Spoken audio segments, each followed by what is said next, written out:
This week, we'll be talking about Black Panther, Annihilation, and Mute.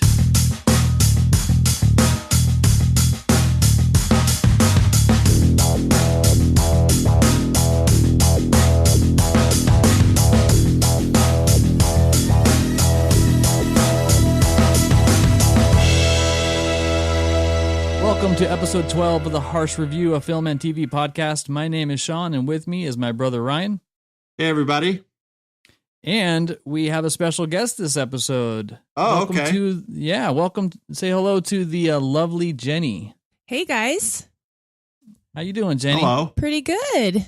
Well, we're happy to be here. Yeah, we're glad to have you in the studio. You know, had to add some excitement to this week's episode. But since you're new and our listeners don't know you, they're kind of only fond of the Harsch brothers here. Why don't you tell us a little bit about your love for movies? Is there any particular type of movie or anything that you're kind of into? Well, growing up, I will have to say that I was a big Disney fan. I still am. I'm not going to lie. I've been known to still watch some Disney movies and cartoons. Honestly, I would say probably Beetlejuice growing up was one of my favorite movies. That's a good one. Yeah, Good Tim choice. Burton. Also Edward Scissorhands was a favorite, and the old Halloween movie from the 70s with Jamie Lee Curtis. That was a weird combination of Disney and murder and Halloween were my favorite movies growing up. Good combination. Yeah. We got the happiness and we got the death. Yes. What's your favorite Disney movie? Current Disney or old Disney? Let's go old Disney first. Old Disney. I'm gonna have to say Alice in Wonderland. Alice in Wonderland. Very drug influenced. Yes. I like the story itself. Sure. I listened to the audiobook that Scarlett Johansson she narrates, which is actually pretty good. You guys should listen to it. But my first introduction to Alice in Wonderland was actually the Disney movie. Okay. And that kind of spinned off from there. And then New Disney. New Disney. Oh God. Well, it seems like New Disney's all like it's all animation. Animation. Right? It's not hand drawn. CGI. Yeah. I would have to say this is a hard one. Like a Pixar, or are you thinking like Frozen? For Pixar, I'd have to say Finding Nemo. Oh, okay, that's a good one. Yeah. I think that's a really good one. It's beautiful. For Disney CGI, maybe I don't know. Frozen was really good, and so was Tangled. So I don't know. It's a tie between those two. I know. Ryan's really passionate about the Disney flicks. Oh yeah. I've seen Tangled like 5 times already. Uh-huh. Tell us a quick summary of the plot of Tangled, Ryan. I'll have to get back to you on that one. Yeah, I like Pixar. I think Pixar's great, but I'm more of a partial to their standalone films. You know, like the WALL-E or Up. Mm-hmm. Not the ones that are like Toy Story or Cars and things like that. But those are really good. And you know what? I forget. Was Coco Pixar or Disney? That was Pixar. Okay, Coco was beautiful. Yeah, that was I really loved good. it. So I'm going to actually have to change it and say Coco. Coco more than Frozen? No changes. Yeah, Coco more than Frozen. Too late. For sure. Too late. You just violated Harsch rule number 16. No audibles. Awesome. Well, welcome to the show. We're glad you're here. We're going to dive right in, so buckle up and let's go talk about some movie news. All right. It's time for movie news. It's time for movie news. It's time for movie news. Ryan, what do you got? All right. So I'm sure you both know there's a new Quentin Tarantino movie in the works right now. Early rumors were that it had something to do with the Manson Family Murders. So we just got some news that Quentin has casted a few people. We have Brad Pitt and Leonardo DiCaprio have both been cast for sure to star in this movie. It's called Once Upon a Time in Hollywood. And they have it's going to be interesting because they have nothing to do with the murders. They're kind of peripheral characters, but DiCaprio is going to be playing Rick Dalton, who's an actor, and he lives next door to Sharon Tate, who was murdered in 1969 by the Manson family. And Pitt plays his longtime stunt double, Cliff Booth. And so, Tarantino says he's been working on this script for about 5 years now. He wants to tell a story of kind of like old Hollywood and old Los Angeles that to him isn't really around anymore. So, Sure. So yeah, go ahead. sorry. So these are actually real people who existed. Yeah, I believe so. I don't know. And I'm sure it's going to be a little bit like Inglourious Bastards, where it's going to be Tarantino's revision of history. Cause we all know that Hitler wasn't killed and his face smashed in a balcony in a burning movie theater. Was he? Yeah. Right. But so I'm sure it'll be a little bit about that. Just kind of his retelling of the history of what happened exactly. And coincidentally, the movie's coming out on the 50th anniversary of the Manson murders. So it'll be out August 9th, 2019. And I was reading a little bit about some of that. I know that there's a lot of discussion with Tarantino right now and the portrayal of women in his films and what's his approach going to be in this movie, given some of the context. And it seems like they're kind of de-emphasizing the fact about the Manson murders with this news. So that sounds pretty good. Yeah, I mean, it'll just be kind of there, but I don't think that'll be the whole focus. But with Tarantino, who knows? We can expect a lot of violence and I'm sure great dialogue, but I'm not really sure of the specifics of the story. They are talking about maybe Tom Cruise being in the movie too, but that has not been confirmed yet. That'd be some of the three most highest paid actors, period, in a single movie. Yeah. Huh. Two of them have worked with Quentin before, but Tom Cruise is not. So we'll see what happens. Yeah. And what Brad Pitt did in Inglourious Bastards, right? Yes. And then Leo was in Django? Yeah. It was Candy. And those are the only times they worked with him. Is that correct? Yes.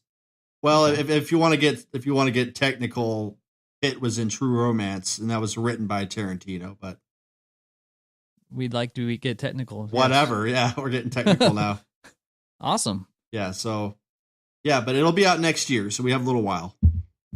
All right. Well, good. Nice little update. On my side of the fence, just got a couple quick ones. We'll do two zingers here. So, Avengers, they moved that date up to April 27th. The next Avengers film. Earlier than originally for May 4th. A lot of speculation as to why. I mean, it's great we get it a week earlier. I think maybe it's because they're trying to distance it between Solo that's coming out in May. I don't know. I don't really like to read too much into these things. I personally don't care. I think I'm looking forward to the movie. Good job. But yeah, if you're a big fan of Avengers, get excited. It's a week earlier. Party. I'm excited. Yeah, I'm excited. Can't you tell from my end? Yeah, we know how much how jacked you are for the Avengers ones. Oh, totally. Yeah, I'm actually looking forward to this one. I'm really curious to see what they're going to do with it and how they're going to pivot the story from here on out. So we'll see. Other news here: Westworld has finally put some rumors to bed. There's the next season of Westworld, which is in works. At the end of the last season, there's a little teaser on the wall about this other world, and it had like an SW logo, and everybody anticipated it to mean Samurai World. Westworld confirmed it is Shogun World. So nice. Yeah, season 1 we were Wild West, and now we're going back into the era of Shogun. So I don't know exactly what year that's going to be. But I think it's going to be a kick-ass theme, so I'm looking forward to that. It's going to be all like samurai stuff. Mm-hmm. We'll see. Yeah. And then the last bit of news here for me was that crazy tweet that Kevin Smith put out about getting a heart attack. Did you hear about that? Yeah, a little bit. That was surprising because I know he lost a lot of weight, right? Yeah, he's 47 years old. Yeah. And he put out a tweet that a picture of him in the hospital. I remember seeing it because I follow him on Twitter. And he said, quote, "The doctor who saved my life told me I had a 100% blockage of my LAD artery, known as the Widowmaker. If I hadn't canceled the second show to go to the hospital, the doc said I would have died tonight. But for now, I'm still above ground." Yeah, it was kind of freaked everybody out, especially because he's a very beloved guy, although his catalog is hit or miss. I think that people love him as a person more than his works, but it's just kind of a reminder that even at 47 years old, you never know. Yeah. So thankfully he's back. Check out some of his Twitter stories and stuff. He also did I think an interview on the Garmin show or the Ralph Garman's podcast where he kind of talks a lot more about. Yeah, he's done a lot for going on. podcasting too. It seems like he's been leaning in that direction the last couple of years. No, absolutely, and he also in talking to Garmin and stuff like that, he's saying that he's now going to rethink his life and go vegetarian and who knows what. So definitely got spooked him out. Wow. He said the last thing I'll leave on that is he said something like, and I'm just kind of paraphrasing, but the last movie he did was I can't remember the name of it. It was one he had his daughter in. I know Johnny Depp did a thing in it. But a lot of critics panned over that. And he Hosiers. Hosiers, yeah, Hosiers. Yeah. And he said that he didn't want that to be his last movie, so he's looking forward to doing a Jay and Silent Bob reboot. So we'll see how that goes. Jenny, Are you a Kevin Smith fan? Have you seen any of his movies? No, I haven't. None? You didn't see maybe Mallrats, Dogma, No. Yeah. Chasing Amy. Dogma, is that the one with Ben Affleck? Yeah. Dogma? Uh-huh. Yes. I don't remember it though, but I vaguely remember him with wings. Yeah, there you go. That's it. That's all that matters. You saw it. Yeah. We know how Ryan feels about Tusk. That's his favorite. Oh, jeez. We could do a podcast on Tusk, man. Yeah. I don't know how many people will be flocking to that one. I still haven't seen that movie. Oh, it's pretty rough. Yeah, and what's on a side note that you just kind of reminded me that mentioning Tusk is I was hearing on one of Kevin Smith's interviews, or he was doing on his podcast. He was doing some kind of panel in Vegas, and he was having to interview Nicolas Cage, which he was like super nervous about. And Nick Cage said he was like way into Tusk. And kind of Kevin Smith said it was like it was like one of the best compliments he's ever had. I mean, it's not a bad movie. It's just there's some really crazy stuff in there, and you really have to be ready for it. Yeah, I mean, there's some good acting moments in there, but it's like it gets pretty crazy. Well, I hope he gets around to making Moosejaws. Oh yeah, that could be his last movie. You heard him talk about that at all? I'm good. Okay, no, well, go ahead. Do you know what it's about though? No. All right. So he wants to make a movie called Moosejaws, which is set in Canada, like in the woods, and it's like a Jaws reboot, but instead of a shark, it's a moose. and it's supposed to be as scary and all Canadian and stuff. And so, yeah, he wants to do Moosejaws. I think someone needs to stop smoking so much pot, I think. Yeah, he's definitely hitting it hard there. That's a little marijuana. That's about as marijuana inspired as Alice in Wonderland. Yeah, well, yeah, you gotta. I'll see if I can find the link or something. But there's a great episode where it comes out, and then he kind of like discovers it in real time as he's doing his Smodcast podcast. That's cool though. But it was pretty funny, and it's something he always wants to do. It's a lot of weed. Yeah. All right. So let's move on to what are we watching this week?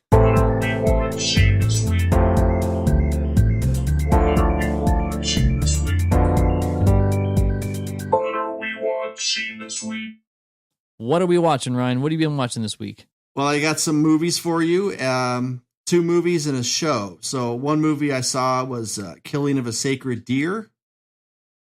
With you got around to seeing that, huh? Nicole Kidman. Yeah.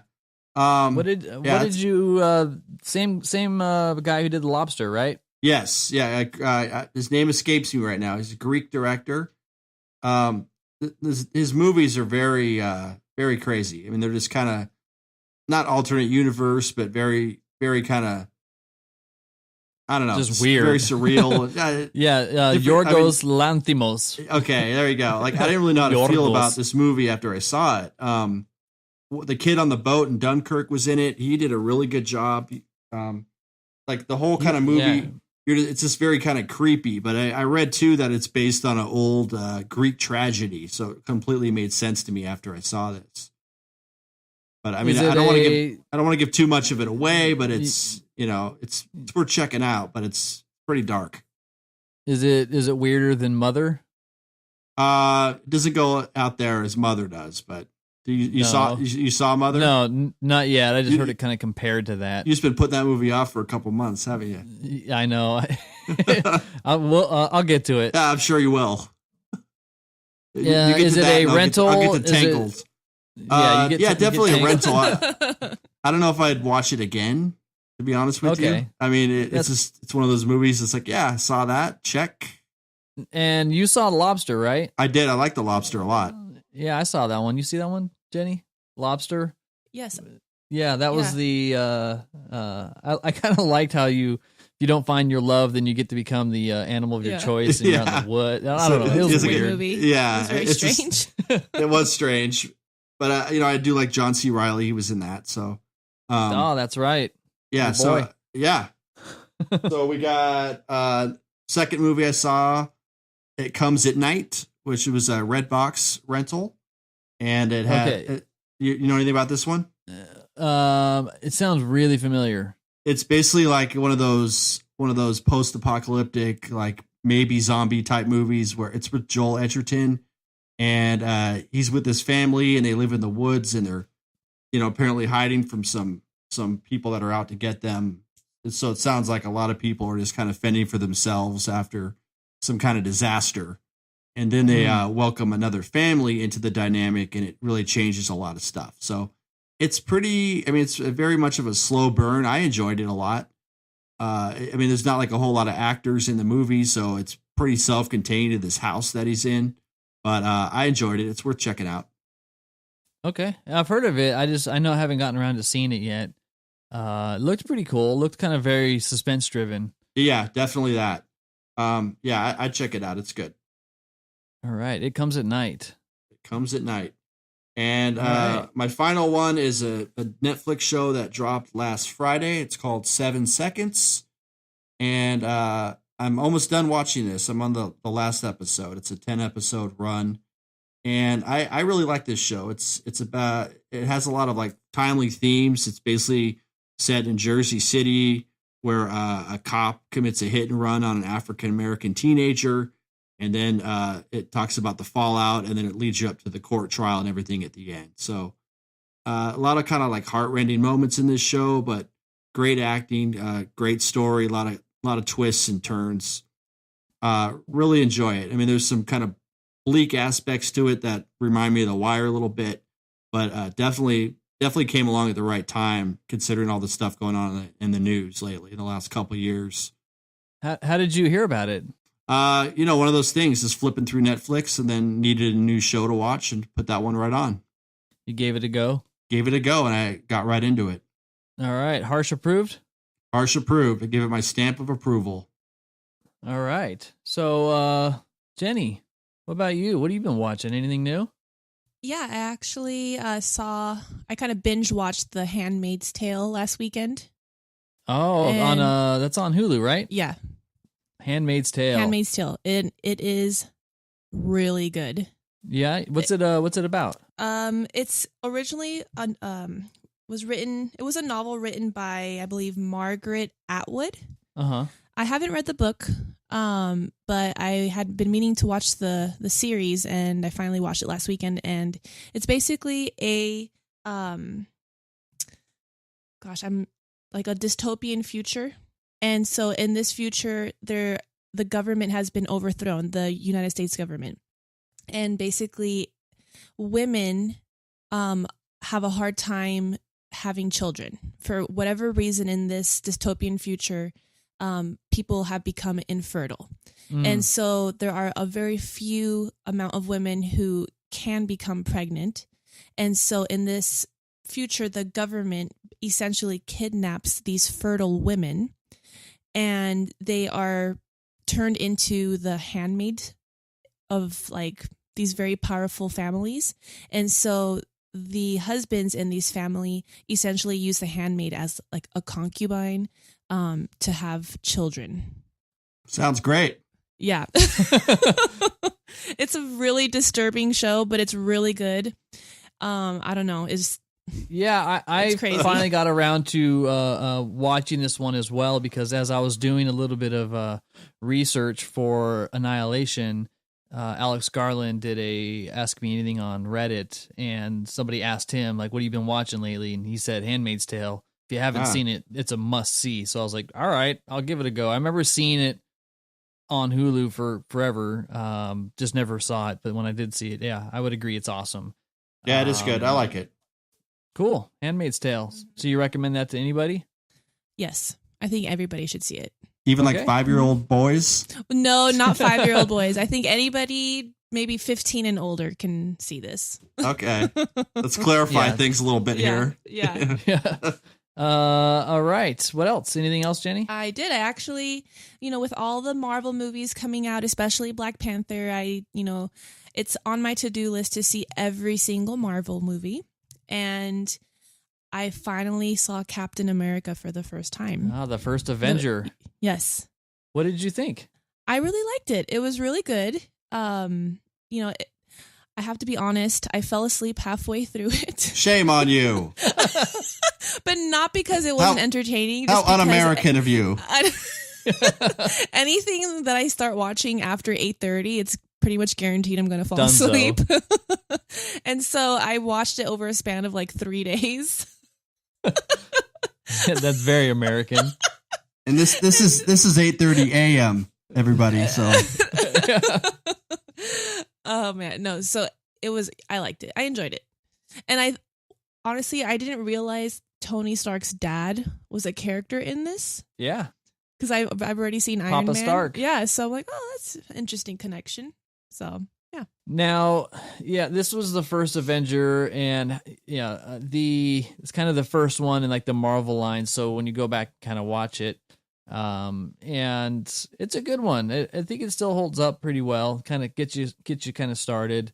So I got a serious question for you though, Jenny. Mm-hmm. Captain America. Yes. Is he the hottest Avenger? Oh gosh. Ooh. I'm gonna have to say no. No. Who? Iron Man? He's handsome, but I don't think he's the hottest Avenger. Okay, who is? I don't get to ask Ryan these questions, I know so you gotta. I can tell you who it is. Let's hear it. Okay, The Ryan, hu- you go, and then I'll go. The hottest Avenger is the Human Torch. That's a stretch. Okay. Get it? Ba-doom. Yeah, we got it. It's actually DC, so sorry. Yeah. It's okay. But we'll give you a pass on that. All right, thank you. I think Thor Thor. is pretty good looking, and then are the what character? This is awful. I'm spacing out on this. Chris Pratt from You're talking Guardians of the Galaxy. Guardians of the Galaxy. Yeah, is he an he's Avenger? Not an Avenger. He's a Guardian of the Galaxy. Okay. No, but it's same universe, and he will be in the next Avengers movie Okay. with all of his ragtag gang of space bandits. So Chris Pratt. Yes. Chris Pratt, Thor, then Captain America. Yeah, probably in that order. What about the Hulk? I don't know. He's a little too green for me. Anything else, Jenny, before we move on? Yeah, actually, I saw What Happened to Monday on Netflix. And yeah, it's the main actress in it is Noomi Rapace. I don't know Noomi Rapace. I don't know if I'm saying it correctly, but she's the girl from Prometheus. Oh yeah, she was okay. in Girl with the Dragon Tattoo as well. Oh yeah, yes. Oh, you said on Netflix? It's on Netflix. I haven't Yeah. seen it. Yeah, it's really good. If you're into sci-fi, it's a really good movie. Essentially, basically, in this world, I believe it's set in the U.S. I'm not sure, just someplace. Families are only allowed to have one child, and essentially, this family has septuplets, 7 children. Yeah, so basically 7 girls are born, all identical septuplets. And Does Bruce Willis do the voice of the babies? Like who's talking? Yeah. Yeah. No. Wasn't that Travolta? Oh, wait. No. Travolta was the dad. Oh, he was the dad? Uh-huh. Okay. Gotcha. Yeah. What a terrible movie. All right, sorry. Anyway. Go ahead. It's okay. So all these sisters are born and they essentially have to be raised completely hidden out of society because if they are found, they are removed and taken to this, I don't know, place where basically you never see your kids again. Sounds like it takes place in China. That's Sounds like a Isn't that the rule? Sounds like a perfect world to me. That's the rule, though, isn't it? In Yeah. China, you can only have one kid? Yeah. Yeah. Okay. Yeah. All right. Yeah. So basically, the grandfather raises them and he names them all after a day of the week. So there's Monday through Sunday. And That's creative. yeah. And every day, one of them gets to go out into society. So on Monday, the sister named Monday goes out into society. Tuesday, the sister named Tuesday goes out, and so on. And they all live under the same alias. So they all go to the same job. They all have, the same name. They play one person. And then one day, the sister named Monday just vanishes. Nice. And the other sisters are trying to find out what the heck happened to her because in this society, there's like a specific ID badge that they have to kind of check in and out to get from one place to another. And that Monday has that badge. So essentially she's out in society. So if any of the other sisters were to go out, they'd basically Gotcha. be found out. I wonder if it's because Mondays are shitty and she crossed paths with somebody who's having a bad Monday and like, I'm going to put an end to this. Yeah. It's like someone's had a case of the Mondays. Yeah. Well, it's good. You guys should watch it. What happened to Monday? All right. Kind of an unfortunate title, but okay. Yeah. That's why I always say that on Monday. It's like, man, what happened to the weekend? So Right. that's our cousins. Okay. Well, thanks, Jenny. For myself, I've really kind of only watched, aside from some of the ones that we're about to jump into, I rewatched Warcraft, Duncan Jones's Warcraft, what he did before he did Mute. And I saw it when it came out in the theater. I was a big fan of the games for a while. And you know what? I know that movie got beat up a lot, but I still enjoyed it. I thought it was pretty good. He did a good job with it. There really isn't, I don't think that personally there's anything really wrong with it. Some of the casting is a little B-movie-esque. There's some really awesome visual scenes, and then there's some that just aren't as solid, so it's kind of inconsistent. And but overall, I really enjoyed it. Nice. I think a lot of the Warcraft nerds were hating on it, right?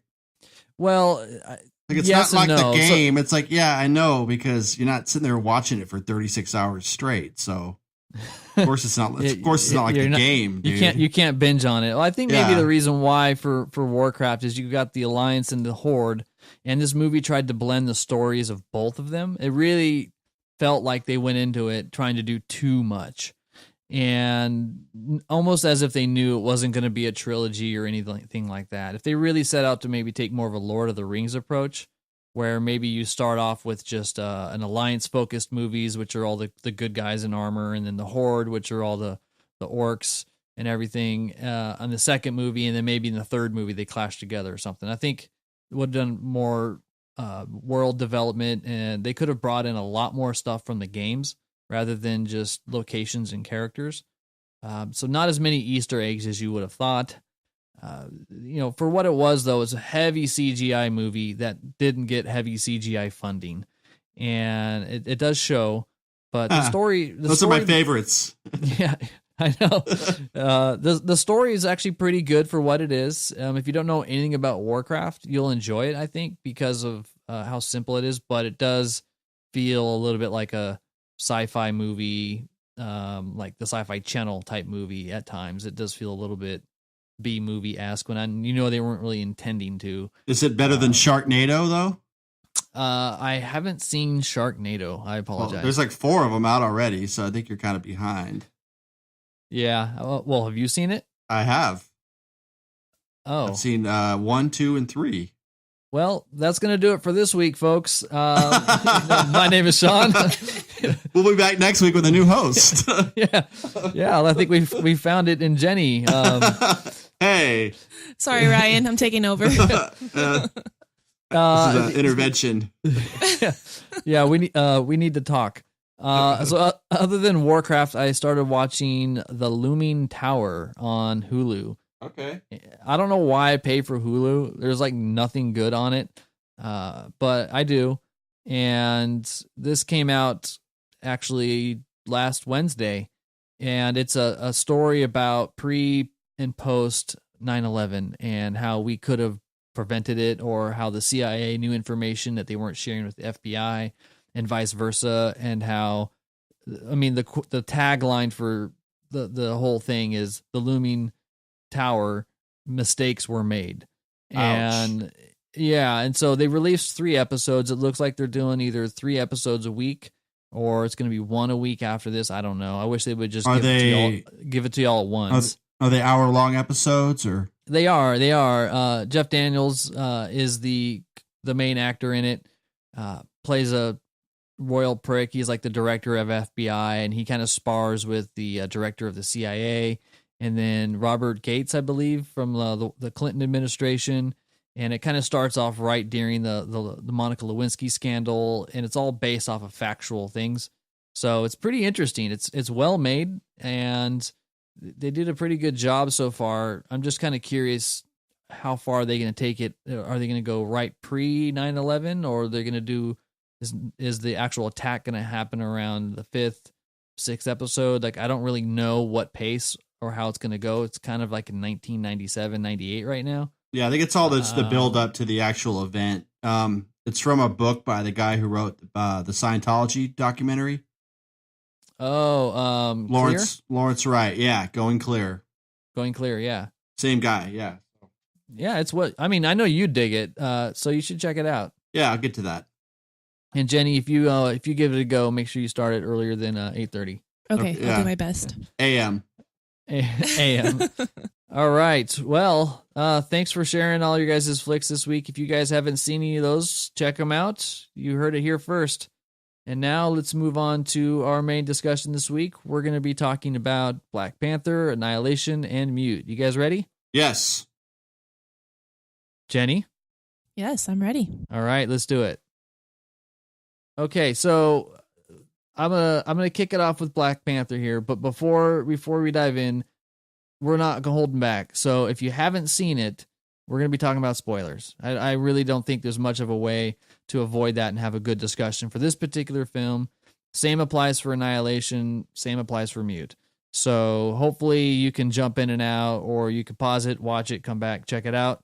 Hopefully you give the rest a listen. But let's talk about Black Panther. So Ryan, I know you just saw this one not too long ago. We've all seen all these movies here, so maybe you can start it off and tell us first impressions. What'd you think? Well, Black Panther, I really, really, really liked it. It was kind of a different type of superhero movie, and as we've already talked about, I'm not like the biggest fan of all the superhero movies. I feel there's a little bit of a market oversaturation when it comes to that, and that's just an honest opinion. But I found this one to be a little different, and a little different in a lot of ways, not just with the main character, but with the villain as well. But I thought overall the acting was great. It was just a really good pace throughout. A lot of impressive CGI. I had a great time watching this movie. Did you think you liked? I will say that I appreciate that it was much more standalone than I thought it was going to be. It was nice not seeing all these different cameos and stuff in there, because that's stupid though. Let's call Iron Man. We might need some help here. It's like, okay, all right, everybody's got their own problems. People, hi Iron Man. Thanks for coming all the way over from America. You can go home now. Bye. So I did appreciate that it was standalone, but I felt like maybe it was a little too heavy on the politics and the national issues and stuff like that, and not as much as the same formula of other Marvel movies. So I think it's a give and take. While I appreciate that, I was expecting a little bit more heavy on maybe the action Black Panther side. They did a lot more character building on this. So Do you think they're going to have extra sequels, though? I'm sure they will, right? Oh, I absolutely think so. They've got to, because it killed it. It's like the 5th highest grossing opening weekend ever. Yeah, it's huge. I mean, I would say it was good, not great, but I really enjoyed it. I thought overall it was a well-rounded movie. Jenny, what did you think? I loved this movie. I thought I thought it was fantastic. And as someone, Ryan, I agree with you. I do believe there are too many superhero movies. But I think this movie is more than just a superhero movie. I think this movie is really important to a lot of people. And I think it's something that many people have been waiting to see for a really long time. I don't know, Sean, you mentioned that you think it was a little bit too heavy on the political side. But I think with everything that's been going on in the country these days, I think this movie is just what some people need to see. I could see that. Yeah. Now, what did you think was different about it? Everything. I don't know. I just think it was beautifully done. I think the characters were fantastic. I love the the world that they created for the Black Panther was really good.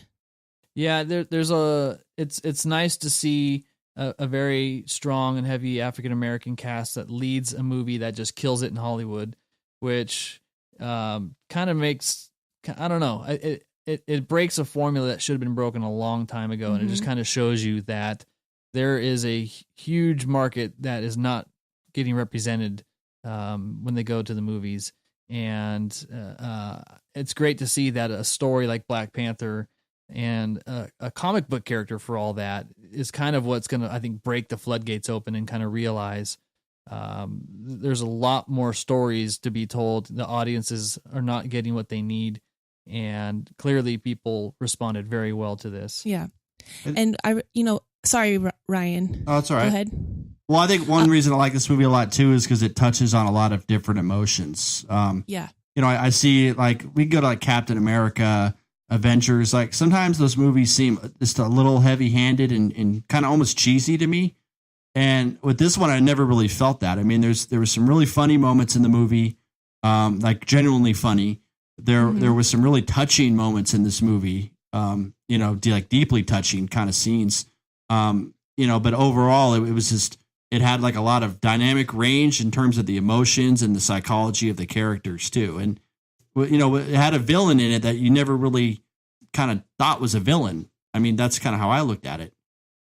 Yeah, because it starts off with Andy Serkis as kind of being, at least the way they marketed it and the way that he came in as a main villain, and he was rad. Yeah. And I don't know if it was just me, but it looked like he'd been, pumping iron. Some roids. Yeah, he was jacked.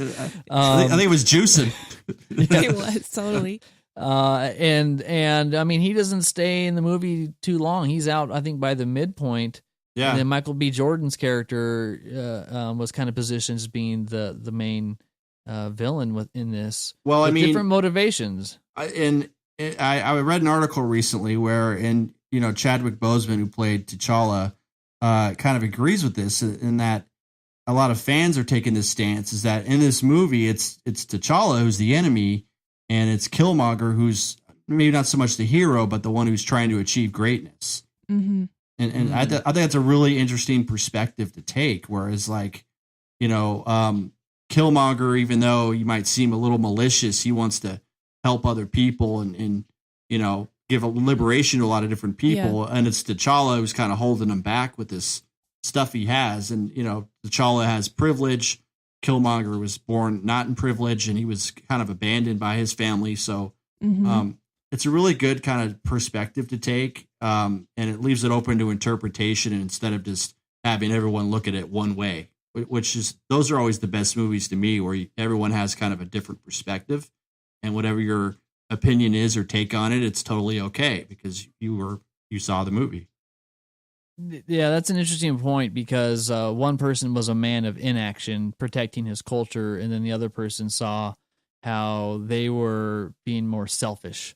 Right. They were not, there's a lot more good they can do. And you're seeing a very advanced civilization that has that one of the most powerful metals, or the most powerful metal. Same thing that was is it Captain more America's shields made out of and stuff. Is it more powerful than unobtainium? Unobtainium, yeah. Remember that one from? Yeah, the unobtainium. Come on, what is it? I know it, but we'll spare the listeners agony me trying to figure this out. No, keep going. No, I don't know. Avatar. Yeah, I should have known that. There's a part of my brain that it just instantly put that in the recycle bin. It's just the worst. It's like the worst thing to name something. Yeah, that's like, impossible. Hey, get it? Like we can't really get it, right? Like unobtainium. Yeah. We just put we put a prefix in front of it, and all of a sudden it's an element now. Hey. Yeah, it's like no metal. Yeah. But that's an interesting point you mentioned, because there are those 2 points of view. And I think that for me going into this, only really knowing about Black Panther from when we saw him in the Captain America movie, Civil War, I believe is where he kind of made his debut. And they do some references to that, but that's about the only crossover from the general previous Marvel and Avenger movies that you see. I really just kind of liked that it was a new point of view and it's contained. It felt like there's some good discipline there. And it's kind of cool. I mean, seeing it in a crowded theater. I mean, I don't really like going to a lot of movies where it's too packed, but sure. You know, it's like it's just kind of cool when you see it with everybody and you're all kind of there for the same reason. It's a lot of fun. You know, it makes the movie more enjoyable, I think. Absolutely. Jenny, what did you think about all the female roles in this movie? I thought it was fantastic. My favorite character, quote unquote, were the Dora Milaje. Hopefully I'm saying this correctly, but those were like the female warriors that protected T'Challa and serviced the king, basically. And Danai Gurira, who is basically Michonne from The Walking Dead. Which I didn't know. I didn't even know that until the movie was over. Oh, really? You didn't. Well, I was like, I know that person. I was like, who is that? And then I'm like, at the end of the movie, I'm like, oh, that's Michonne from Walking Dead. Yeah, I thought she was phenomenal. She was great. She was so good in this movie. Oh, yeah. And so was Lupita Nyong'o was amazing. Yeah. But I love seeing Oscar winner, right? Yeah. Yeah. I love seeing all of these really strong, empowering women, you know, at in the forefront of the movie, and they were out there battling at the end, and it was great. Yeah. And I will give it credit is, you know, we've seen movies like Wonder Woman with the female role that has killed it. But there's also a lot of movies I think are kind of putting female roles front and center because they're trying to respond to a need, but sometimes I feel like they lack a little bit of authenticity. In this one, the women were badass just because they were badass. Like there wasn't like any particular excuse for it. There wasn't any superpowers or anything. There's just, I think, confidence and strength and the culture where women had a much more prominent role in their society. So I felt very normal and natural to me. You really didn't look at it like, okay, I'm not really seeing that happen. Maybe like I think maybe like a movie like Underworld or something like that, to where it didn't feel as authentic the way that they kind of portray it. This one did a really good job with that. Yeah. Now, so outside of that, what did you guys think of the scene where Martin Freeman was interviewing Andy Serkis in that? You know, we basically got Bilbo and Gollum. That was kind of cool. Yeah, I kept thinking of that. I kept thinking of that song, "Reunited," and it feels so good. Yeah, that was kind of funny. That song was going in my head the whole time. I didn't really think of it at first, and then I went like, "Wait a second, where have we seen these two before?" Right. That was kind of cute. Martin Freeman's great. I like him. Yeah, I wish he had more range. He always kind of plays that bumbling kind of idiot. He's a little bit more. Well, he's kind of playing the guy he did in Fargo. Yeah, exactly. In the Fargo show a little bit. Yeah, he plays his role pretty decent in this one. It's just, you know exactly what you're going to get with him. Right. But I hope his brand doesn't wear out. I didn't know that Forrest Whitaker was in this movie. Yeah. Yeah, he did a great job. He was the guy in charge of the herbs. Yep. Yeah, that was and that was another part we kind of learned where the Black Panther gets his powers from the herbs. Basically like ayahuasca. Yeah, right. Basically is what it was. I mean, Yeah. Yeah, it was a great cast. I know that also Sterling K. Brown, who I think won the Emmy for This Is Us, he was also he was in Oakland in the early parts of the movie where it kind of connected the dots between the two of those. Yeah, just a very, very strong. Another strong show I haven't cast seen. Yeah, Another I've only seen a few episodes of it, but I haven't really watched a whole lot of that. But I do know Sterling K. Brown from The People versus O.J. Simpson. Oh, that's right. He was also in that one. Yeah, Christopher Darden. Christopher Darden. Yeah. Another addictive show that, isn't that great, but Well, it's actually not that bad. I think there's just some bad like John Travolta kills it for me in that one. He's the worst. I don't know what's going on there. So weird and creepy. Yeah. Thankfully he's not in this movie. Like, I don't remember Robert Shapiro being that weird. Yeah. But yeah, it was and then they also had David Schwimmer. He was in that one as well, and he was okay. Like, Juice, what about this, Juice? Yeah. Oh, come on, Juice. It's like, all right, pal, we get it. You're his best friend. Yeah, you're his best friend. You got skunk hairdo. Get over it. Yeah, I mean there was a point where I kind of felt like this was in an alternative universe. It would have been Zamunda or something along those lines. Like it kind of sure. I was seeing Angela Bassett's character in there, and she just kind of reminded me of Joffrey Joffre's mom. Yeah, exactly. She kind of had that presence about her. I was like, hey, but King Joffrey Joffer. Maybe a crossover one day, huh? Yeah, I hope not. Yeah. Arsenio Hall's back to work. Yeah, did you stick around for the end credits on this one? Yes, of course, because I always know they have to make you wait through 10 minutes of credits to see a little something at the end. Yeah. What did you think of the scene? I mean, do you get it? I didn't get it. Yeah, I didn't think you would. I was like, all right, can I go now? Yeah. Like, you got to watch all done? the other movies to get there. Yeah. You got Bucky from Captain America's old pal. Yeah, I know that one. Yeah, yeah, Bucky. They're bringing him back into the fold. He's actually, I believe, supposed to be the new Captain America. Okay. Don't quote me on this. I'm a little fuzzy on it, but I know that at some point, Chris, what's his name? Captain Chris America. Evans? Chris Evans, yeah, the third hot one. Yeah, I know that. Yeah, he's going to eventually stop being Captain America for either Why? doesn't want to do it anymore, or they're going to write it a certain way. And I believe that Bucky kind of takes over that role.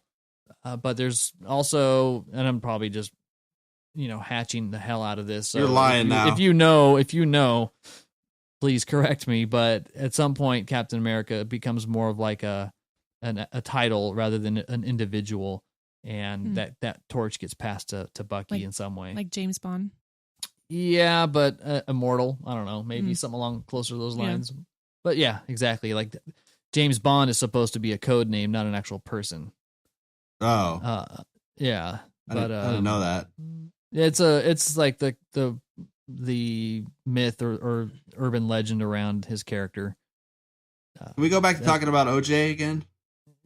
Yeah. What do you want to talk about, Juice? Hey, Juice. Hey, Juice.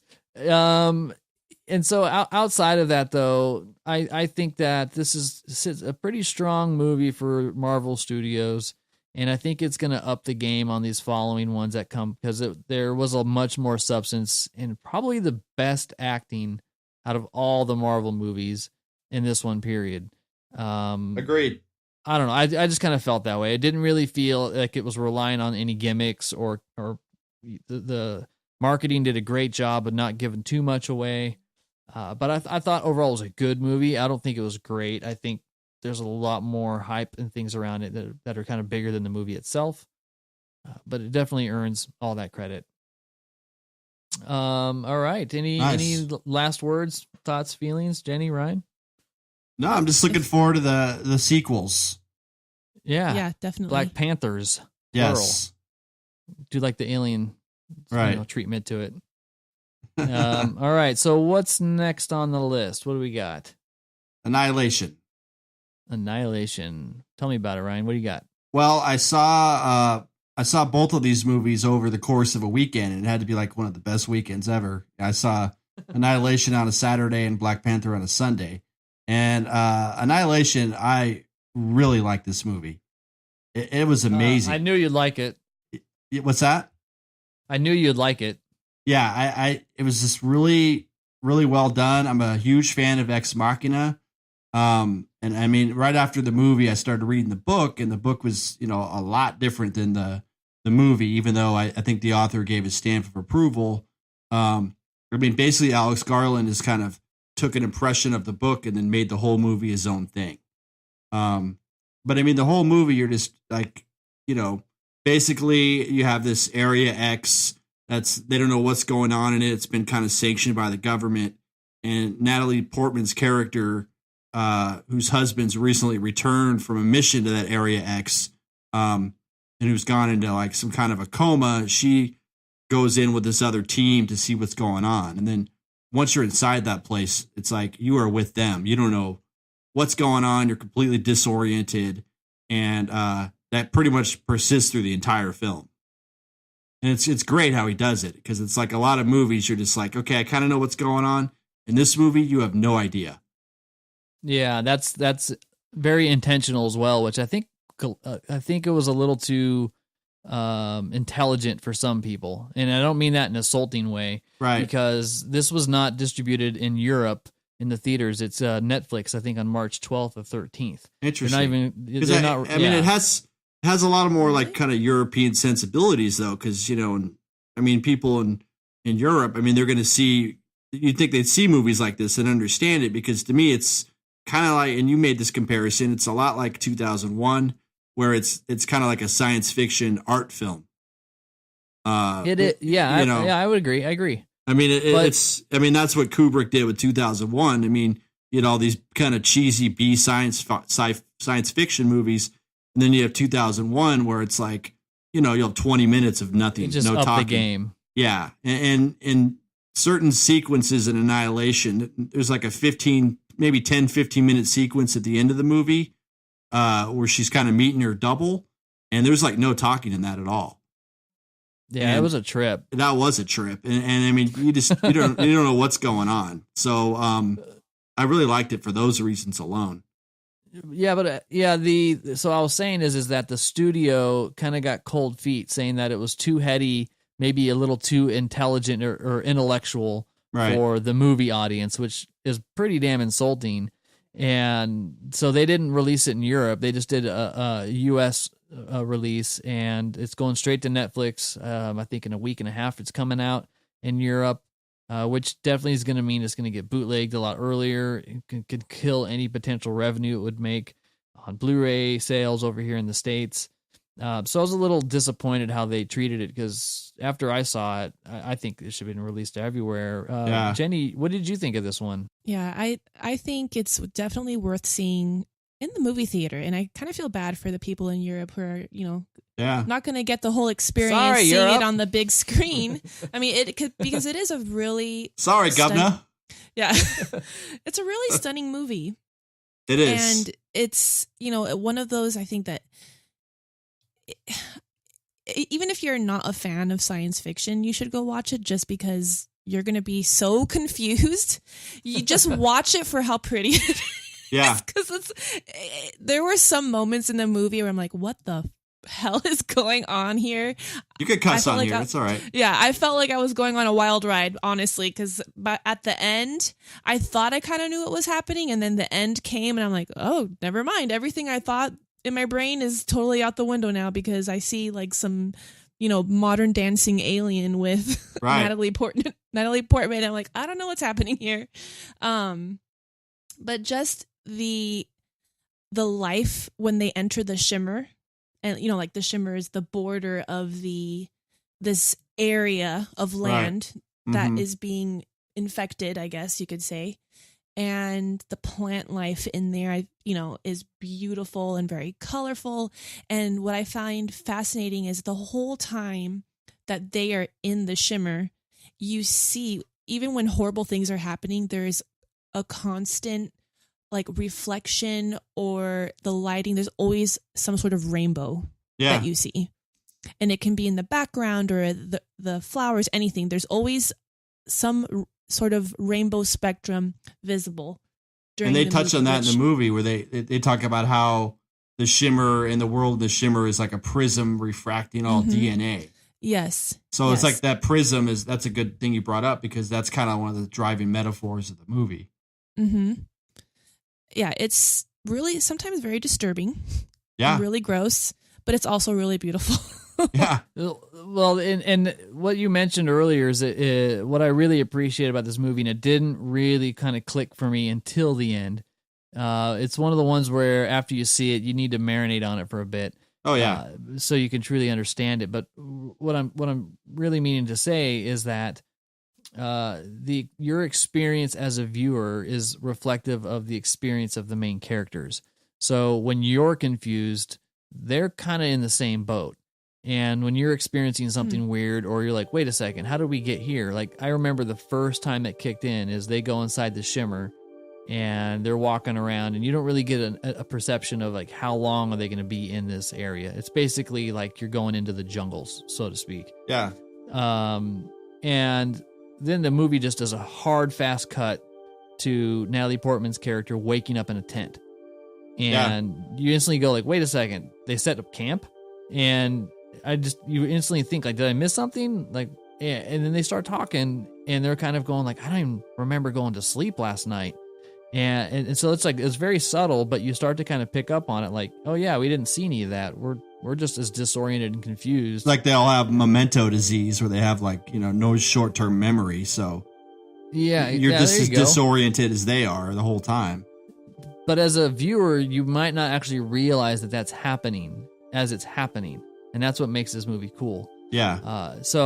And finally, when you get to the climax or the third act of the movie, that's when it kind of kicks it into turbo gear and just takes you to a whole nother planet. It gets pretty weird. Yeah. Weird. but what was your interpretation of it? Of the film as a whole, or the last act? No, like the last act. When she goes into the lighthouse. Yeah. I mean, to me, it just seemed like people, they were like maybe trying to populate the earth with new aliens or like they're creating doubles of things that were coming out and then going back into the world. That's kind of how I was looking at it. But again, I'm still not sure, because like I said, I read the book and that didn't really explain a lot. The book, like the main villain in the book is like this big slug, and so the book, like for real, they call it the crawler or the creeper. And I mean, the book was okay, but I kind of read the book honestly to get a couple more answers. And you didn't get it? Like the main character in the book is this big slug, and it's like, all right, I didn't see that in the movie. So, I mean, I don't know. It's just, if I looked at I'd rather kind of look at the whole movie as one big kind of maybe a metaphor for everything in the shimmer might be like, like prehistoric Earth before the population of humans.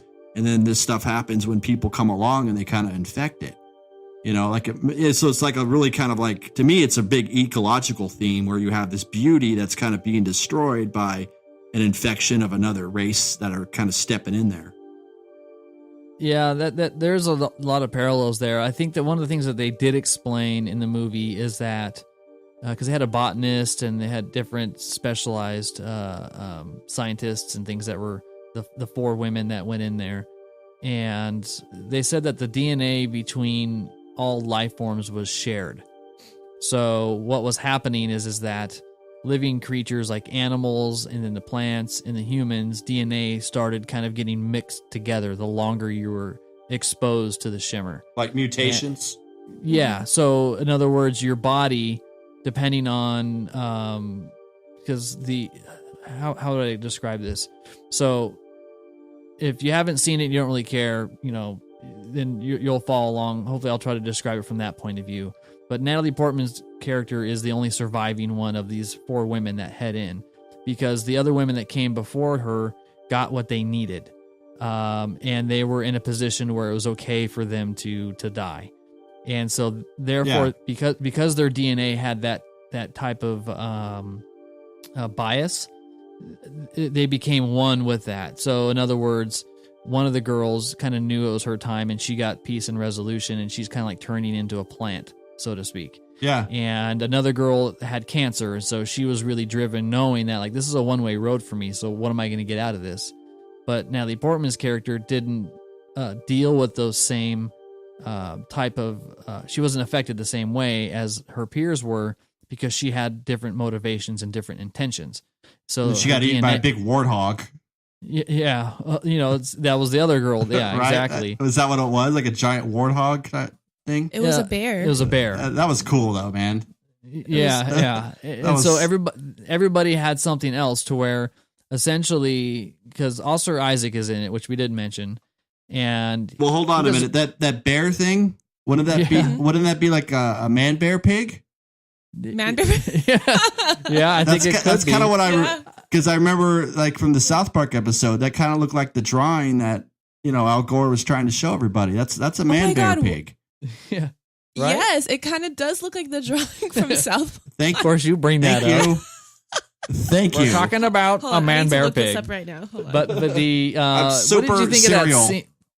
So the bear pig kills this girl. It's a bear pig. It's technically it'd be more of a woman bear pig. Half man, half bear, half man bear pig. I'm super cereal. I'm super cereal, people. No, but it's woman bear pig. Okay, because whatever. It kills the girl, and then as that bear is like walking around. Oh yeah. One scene where it's kind of like screaming, but you're hearing the girl's voice. I thought she was. I mean, for a minute, I just thought she was in the belly and she was making those noises, right? No, her DNA got imprinted on the bear. That's crazy. So yeah, like, instead of a bear roar, you hear like this weird. It sounded like Poltergeist TV, like Carol Ann. Yeah. It was weird. It was cool, but it was like super creepy. Yeah. Yeah, and so I thought was pretty interesting. And but anyways, you said Oscar Isaac, and yeah, before Oscar I went to this Isaac. movie, I had no idea he was in the movie. Oh, you didn't know he was in it? Like at all? Yeah, he was, and he did a good job in the movie. Yeah, he was great. But so essentially, and I know we're kind of all over the place, so I apologize. We're getting annihilated on our staying in a cohesive narrative here. Get it? We're trying to unsettle the listeners, just like the movie had the same impact on us. So Oscar Isaac kind of shows up, and he's been gone for a year, and he doesn't know what's going on. He's kind of like brain zapped, and that's what kind of triggers Natalie Portman to go and investigate this whole thing. But really, it also in some respects was like a love story of two people needing to like reconnect and find each other. Yeah. Because he survived. He was the only one of his troop that survived the Shimmer and came back to tell. And the same was with her, because they wanted to get back to each other. So because that was what they had, that longing for each other is why they were able to survive the Shimmer. But it doesn't exactly explain the lighthouse. Where she crawls in the hole and then that girl dies, and then her energy gets turned into a clone of Natalie Portman, and then they have like this weird clone off. Right. They're doing like their little mirror dance. Well, that's like the home. That's kind of like the home base where all that stuff's going on, because that's one of the first shots in the movie. Where that's you see ground zero. Yeah, you see that kind of comet just kind of hit it or whatever it is, and then it goes from there. And that sequence is kind of really cool too, by the way. And so, yeah, because it's a clone, you kind of don't know who leaves and survives. So you're going, is she the alien, or is she the clone, or is she who she was when she went in there? Well, maybe you could explain this to me, but like at one point, Oscar Isaac has like the Southern accent, right? And then and then in the flashbacks, he doesn't have a Southern accent. Oh, I didn't pick up on that. He has a Southern accent when he's in the lighthouse sitting down. But then the Oscar Isaac that returns does not have that Southern accent. Okay. So, but even in the flashbacks, like where they're before he leaves for the final mission, he doesn't really have that. I noticed that. I don't know. That's true. 'Cause I'm like, wait a minute, why is he talking like that all of a sudden? And then it's like, okay, maybe he's gone in before, and there's been other ones that have come back. Or Right? Well, okay, maybe you know how everybody is kind of sharing genetic codes with each other. Okay. Maybe he's getting that from somebody else in his company. Maybe somebody in his troop had a southern accent, and he picked it up from them. There you go. You know what? I bet you that's what it is, because we also noticed the Natalie Portman didn't have that infinity tattoo on her arm. Right. But then like halfway through the movie, she's got this tattoo on her arm because another girl that she was with there had it. Uh-huh. Mm-hmm. So she didn't have the tattoo, and then you're kind of going like, wait, when did she get a tattoo? And so like these little things like that where they start sharing characteristics and attributes. Oh, with the each man other. bear pig gave it to her. Yeah, the man bear pig. He's a tattoo artist by day. Yeah, she didn't have a hairy back at the start of the movie, but by the end, yeah. So the music was great. I'm sure you probably picked up on that. I really need to see it again, but I want to wait until it gets released on iTunes or Blu-ray.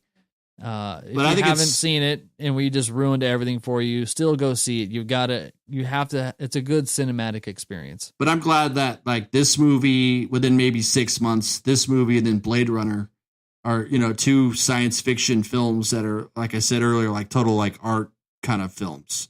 I think it's really kind of refreshing to see that. Yeah. It's nice to see a resurgence of that. I know that Danny Boyle had that with Sunshine a little bit, which is also another Alex Garland script. Good movie. Yeah, it's a great one. There hasn't been too many lately. I think that's a good lead into our next one, because Duncan Jones did Moon, and that's kind of like, to me, that's a good one. Same kind of thing. And that's another good one, because there just isn't too many intelligent sci-fi movies. I mean, we talked, I think, was it last week or maybe the week before, when we talked about the Cloverfield Paradox on Netflix. Right. And those kind of like horror space science fiction movies, there's not enough substance for me. It's too predictable. It doesn't have a point of view. There's nothing fresh about it. But this is 100% original, and it's also cool to hear you read the book. Yeah, and it's just more like a giant tribute, slug, right? Yeah. Giant slug. It's a tribute. Well, if anything, it's a companion. It's like they kind of, and this book is part of a trilogy. So maybe if I go on and read the other two, I'll get more answers. But I need kind of a break from the giant slug. You won't, because Alex Garland said he hasn't read the other two. He just read the first one and then made this based off of his interpretation of the first one. Interesting.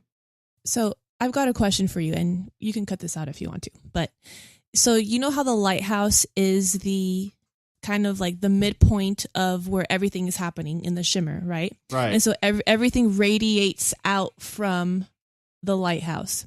So we are only seeing what is happening on land, but like half of that radiates out into the ocean too. So do you think that there's changes happening in the ocean also within the shimmer? It's possible, and I know in the book too, they mention there's like an island that's not too far off the coast, and they're seeing something going on there. So yeah, I mean, I think it's possible as well, because they were saying like the border keeps expanding. Yeah. Yeah, and they did mention something about how they couldn't they couldn't fly over it. Their mechanical had issues and things like that. They did mention something about like the water in the movie, but I would think so. Yeah. But now you got me thinking, is after the clone off in the lighthouse, and the shimmer essentially goes away. Right. Yeah. That's probably the most confusing part for me. Why that happens. And why didn't it happen before with Oscar Isaac, who clearly went in there as well? Because love conquers all, Sean. Oh, that's so sweet. Love is a battlefield. Love is a battlefield. Yeah. That's why. All right, well, there's your answer.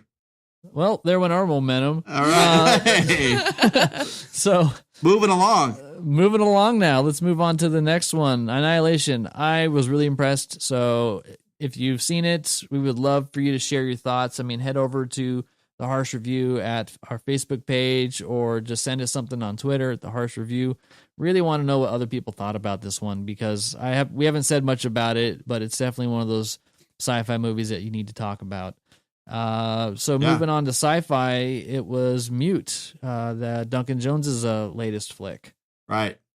Netflix release not too long ago. Yeah, I know, Jenny, you watched some of this one. It may have been after 8:30.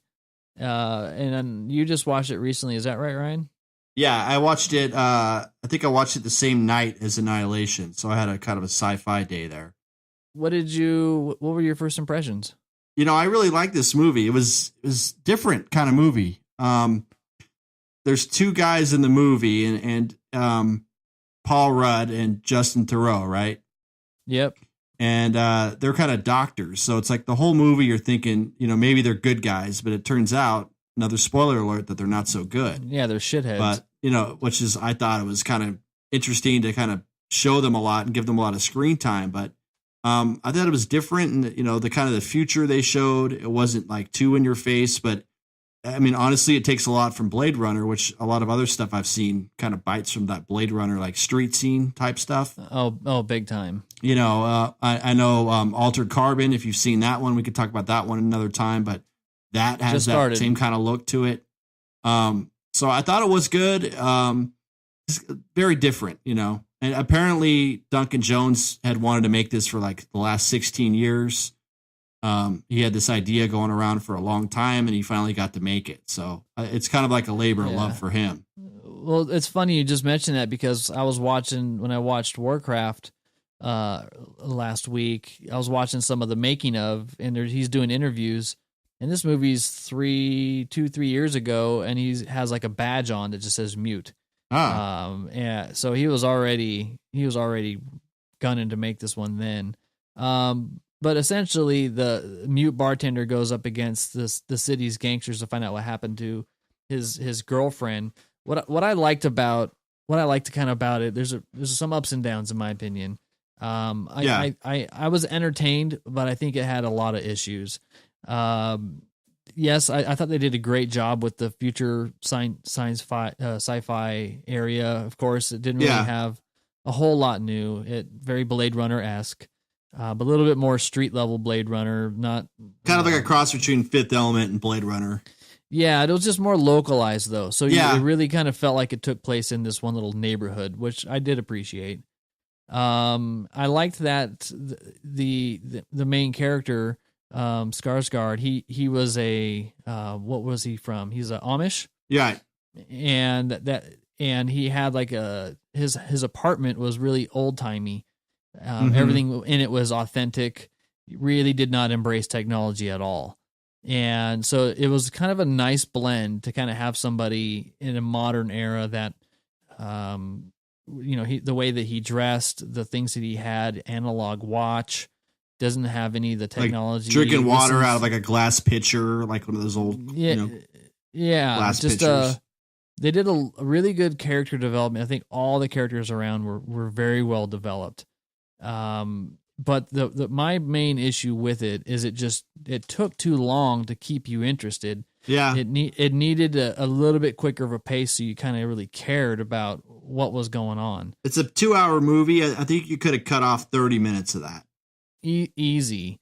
Second part, and maybe this is just my error, but there's a lot of dialogue in the movie that is other languages. There's a lot of German, and there's a lot of this kind of stuff, and none of it has subtitles. So they're talking to a mute character, and Alexander Skarsgård did a great job of responding to that. But it almost kind of felt like, are we supposed to know what they're saying? So I turned on the subtitles halfway through it, and there's like impactful dialogue happening with those, which was interesting, because now like I'd want to watch it again from the beginning and kind of go. So there are subtitles in there. You just didn't have them on, or?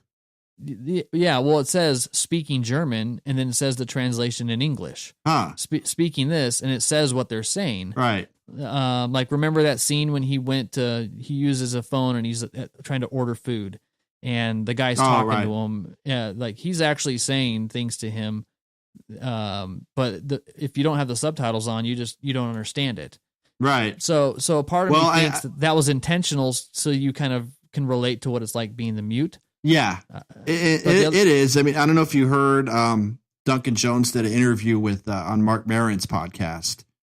I haven't heard that one yet. Yeah, well, he talked about how the first movie he did, it was like a short film, but he basically said he kind of plays around a lot with like language and people being disoriented. So he said the first like short film he did was in like Icelandic and Welsh, and there were like no subtitles. That he did that on purpose because he wanted to kind of play around with like sound, language, talking, and then not talking. Okay. So I think he was going for that. More sense. But it's like if you don't know that, then it's like, okay, So I mean, not everyone's going to go do their homework and listen to podcasts. So it's kind of like you don't know. Yeah. Well, I think it normally works pretty well, but there was a 60-second conversation between a guy who doesn't speak and somebody who's speaking in another language, and I just kind of felt like I'm supposed to know what's going on because I wasn't following all of it. You're supposed to know. I'm supposed to know. Yeah. Oh no. Paul Rudd was awesome. I'd never seen him. I know you like Paul Rudd, right, Jenny? I do. Yeah. Yeah. It was weird seeing him play such an asshole. Yeah. He was really mean. Yeah. Well, the two characters are based on the doctors from MASH. I don't know if you know the show MASH or not. I don't really know it that well, but yeah, that's what Duncan Jones, he's a big fan of MASH, so these two characters are basically a tribute to those guys. I don't know. Okay. Yeah, he's got that. He's very American. I like how American was like a novelty. They really played into that. Yeah. And Justin Theroux was a creeper in this one. Oh, dude. He looks so gross in this movie. Yeah. That threw me off. Does that mean he normally doesn't look gross?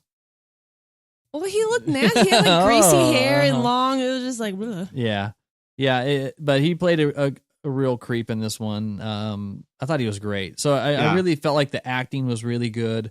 The character development was really good. The movie just needs to pick up the pace a little bit and get you to care a little bit more about why this bartender is trying to find his missing girlfriend, because they didn't really establish a strong relationship between the two of them. So it seemed like sometimes she was kind of like almost mocking him. You know what I mean? Yeah, so it felt like, it wasn't like a genuine relationship really. To me, I mean, it felt kind of sad almost, like, he thought this girl might have been genuinely in love with them, but maybe she wasn't, It sounded like she was just using him. Right. Because ultimately what you don't get is that his girlfriend and Paul Rudd's character had a kid together, and she's plotting to save up enough money to take the kid and skip town to get away from the bad father. And the mute guy's is kind of like a stepping stone to get to where she wants to go. Exactly. But you don't really know that right away. That's kind of one of the big plot points that comes in the movie way later. So I just didn't really feel like there's a strong relationship there. And other than the quirkiness, I mean, he's Amish. That's why he didn't get the surgery he needs. So when he had the accident as a kid, that's why he can't talk. But other than some of his character quirkiness, just with not being hip to technology at all, that didn't really play out even more. I mean, he had this huge wood shop and he's doing all this kinds of stuff. And then I thought that kind of manifested when his weapon of choice was a giant wooden bat that he made, which I thought was kind of cool. A little too much Amish though, for me. Yeah. It didn't have a lot more substance to it. I think it sounds better on paper than the way it translated to film. I mean, I think it would have been more interesting because he was like kind of nice the whole time. You know what I mean? Like he'd go knock on the door and like, I'm this guy. Very polite. I think it would have been a little bit better if he like kind of broke from sanity a little earlier in the movie. Yeah, that's a good point. He just started going off on everybody, and I think it would have been a different movie if maybe a little more interesting. Yeah, because you see his toughness pretty early on, and he's a big, imposing guy. Yeah. But he doesn't know how to fight, and he gets beat up and knocked around a lot. So you kind of see him as a little bit more of a pacifist, or he's not tapping into that rage. Right. I think two other things for me. One is I liked the cameo when he went to that apartment what was the guy's name? You know, Charlie from Lost. Yeah, What's his name? He was one of the hobbits too. Yeah. I should know his name. Was it Dominic something? Dominic. Yeah, there you go. Yeah. He was great in that. His little cameo.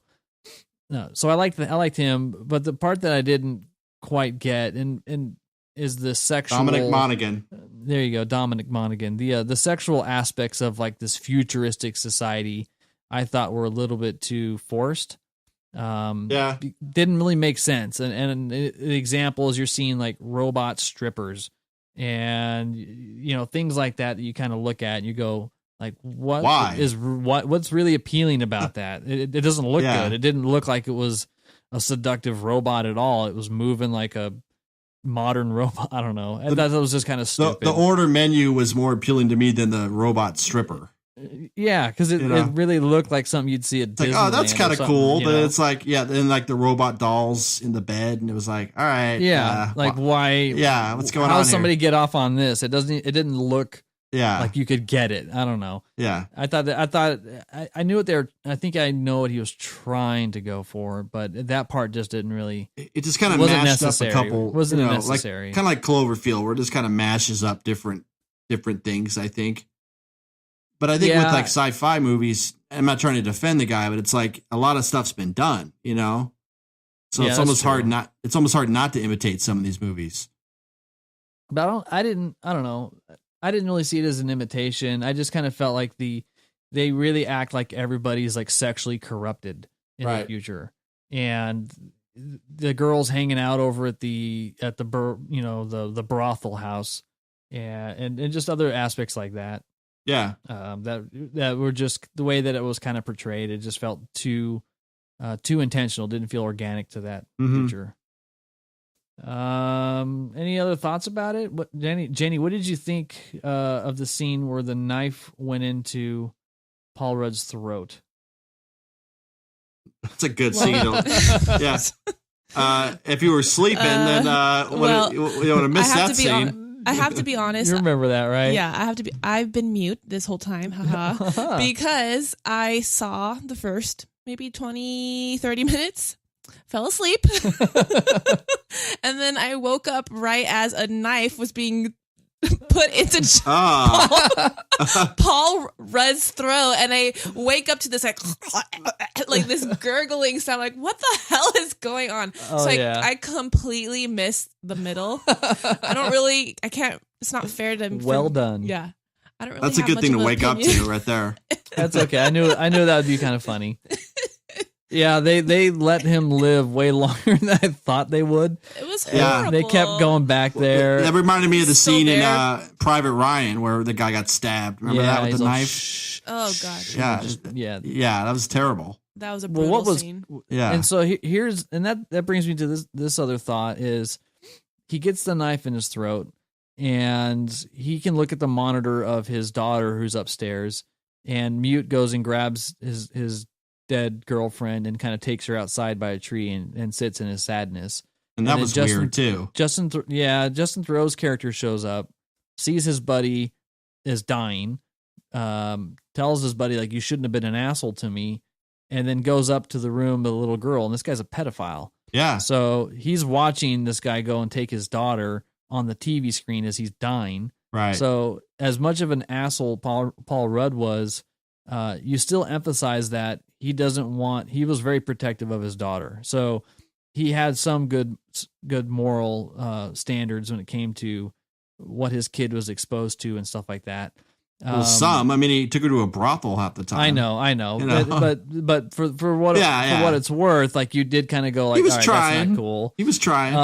But then the movie, and then Theroux goes out and sees what's his head there and just thumps him in the head, and he just allows that to kind of happen. It's just really inconsistent. It's like you didn't. Well, yeah, it's like you didn't see that this guy might come after you. You know, it's like he's just sitting there with the dead body. It's like, dude, come on. I mean, just get the hell out of there. That whole scene is where they should have ended the story. Yeah, they should have found the way to resolve it there at the house and not let it drag on for another 20 minutes. Yeah.